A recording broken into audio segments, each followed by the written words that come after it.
Hi friend, आप सब कैसे हैं। आशा करता हूं कि आप सब अच्छे होंगे। तो दोस्तों, आज इस वीडियो में हम पढ़ेंगे कक्षा 10 भौतिक विज्ञान। दोस्तों, भौतिक विज्ञान को हम फिजिक्स के नाम से भी जानते हैं।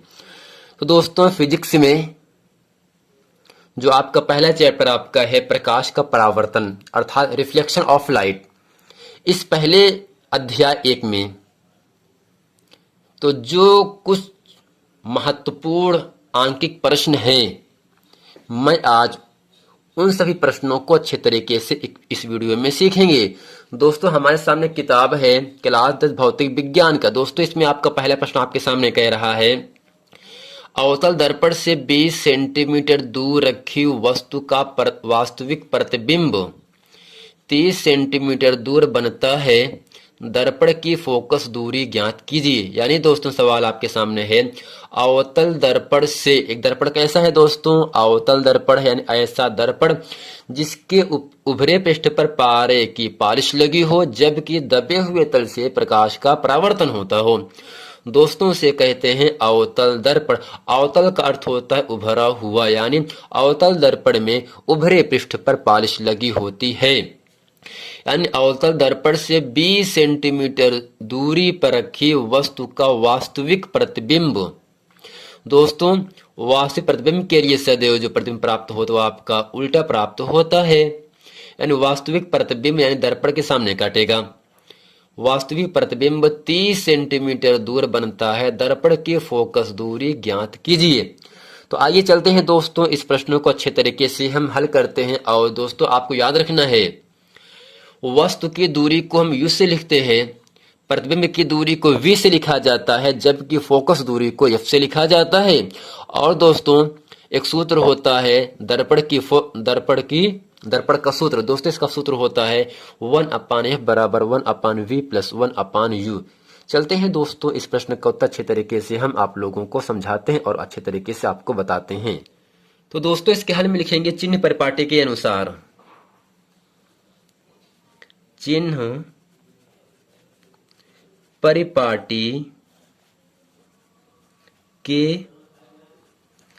अनुसार अवतल दर्पण से जो वस्तु की दूरी कितना दिया है दोस्तों, 20 सेंटीमीटर। यानी यहां से दिया है वस्तु की दूरी। दोस्तों, आपको याद रखना है, वस्तु की दूरी को हम u से लिखते हैं और u का मान दिया है 20 सेंटीमीटर। दोस्तों, आपको याद रखना है, अवतल दर्पण में जो वस्तु की दूरी u होता है वह माइनस में रखा जाता है। यानी अवतल दर्पण में f का मान, v का मान और v का मान सब क्या होता है दोस्तों, माइनस में रखा जाता है। क्योंकि दर्पण के सामने वस्तु रखा जाएगा, प्रतिबिंब भी बनेगा और आपकी जो यहाँ से फोकस भी बनेगा आपका, वह दर्पण के सामने ही बनता है। अब दोस्तों, यहाँ से कह रहा है वस्तु का वास्तविक प्रतिबिंब, यहां से दिया है प्रतिबिंब की दूरी। दोस्तों, आपको याद रखना, प्रतिबिंब दूरी को हम v से लिखते हैं और v का मान दिया है दोस्तों 30 सेंटीमीटर। दर्पण अवतल दर्पण के नाते यहां पर रहेगा माइनस। अब दोस्तों, दर्पण की फोकस दूरी आपको ज्ञात करना है, तो लिखेंगे इसलिए दर्पण की फोकस दूरी। और दोस्तों, फोकस दूरी को हम स्मॉल f से लिखते हैं, f का मान आपसे पूछ रहा है। अब दोस्तों, यहां से होता क्या है, वस्तु की दूरी u, प्रतिबिंब की दूरी v और दर्पण की फोकस दूरी f में एक संबंध होता है जिसे कहते हैं दर्पण का सूत्र। यहां से लिखेंगे दर्पण के सूत्र से।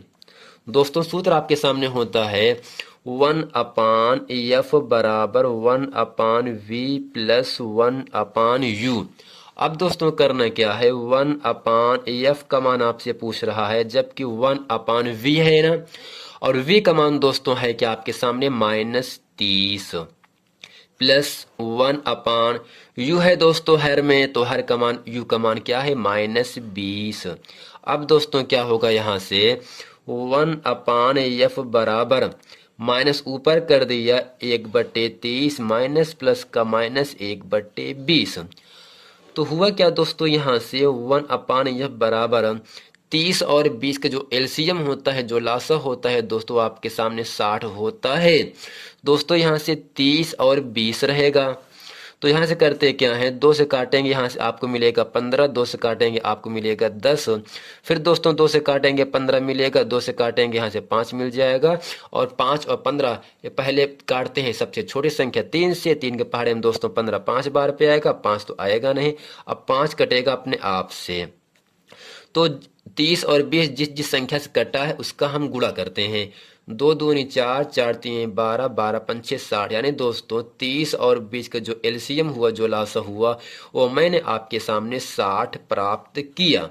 अब दोस्तों करते क्या है, पहली संख्या पहले भिन्न में हम जो हर है 30 है ना, जो एलसीएम उसमें भाग करते हैं, यानी 30 के पहाड़े में 60 जो है दोस्तों 2 बार पे आएगा, 30 दूनी 60, इस 2 का जो भागफल 2 आ रहा है, 2 का गुणा करते अंश में, अंश आपका है -1, यानी दोस्तों यहाँ से होगा -2 माइनस 20 के पहाड़े में 60 3 बार पे आएगा, 20 तिहाई 60, जो 3 आ रहा है 3 का गुणा करते हैं 1 में, 3 एकन्नम 3। अब दोस्तों हुआ क्या, यहाँ से 1/f बराबर माइनस माइनस जुड़ता है -5/60। अब दोस्तों करते क्या है, यहाँ से हम तिरछा गुणा कर देते हैं, -5 का गुणा करेंगे f में, तो होगा दोस्तों यहाँ से -5f बराबर 60 एकन्नम दोस्तों आपको मिलेगा यह 60। अब दोस्तों करते क्या है, f का मान निकालने के लिए f के साथ जो संख्या गुणे में है दोस्तों, आपको याद रखना है, गुणे का उल्टा दोस्तों भाग होता है। तो जब f का मान निकालेंगे, माइनस बाएं तरफ है कर दिया दाएं तरफ, 60 बट्टे f के साथ 5 गुणे में है, आ जाएगा 5 भाग में। तो दोस्तों f बराबर 5 के पहाड़े में दोस्तों जो 60 है ना, वो 12 बार पे आता है।